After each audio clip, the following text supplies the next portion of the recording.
Well, we've got two leases. We're about 140k south of Charters Towers, and I guess like most lessees, we've borne the brunt of massive increases to our annual land rent. So 10 years ago we were paying about $8,000 a year. We're currently paying about $33,000 a year.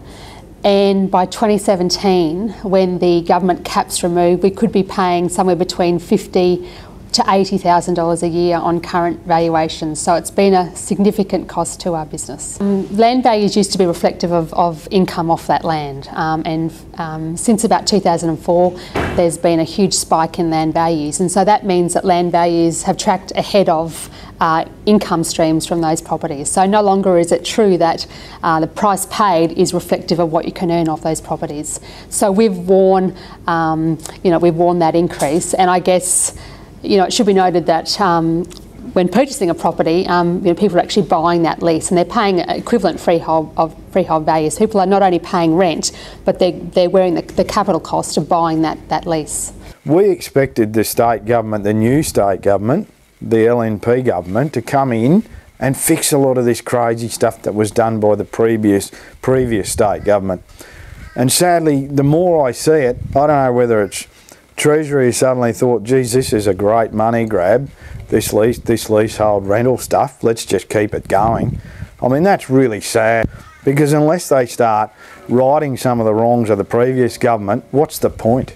Well, if we're paying $80,000 a year, that will be one of our biggest costs. So we'll be essentially paying the government more than we're paying ourselves.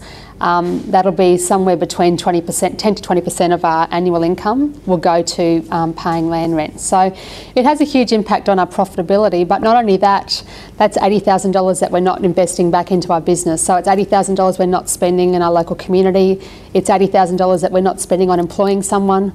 It's $80,000 that we're not putting back into our business and growing and making our business more productive.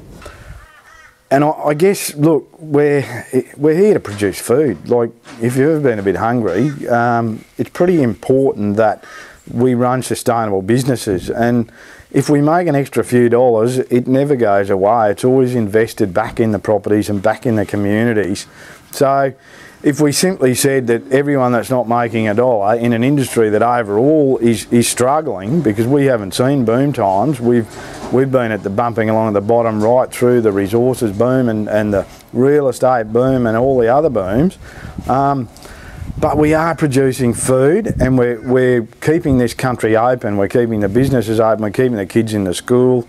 And I think there's a whole range of things that really you've just got to you've got to look at the big picture here.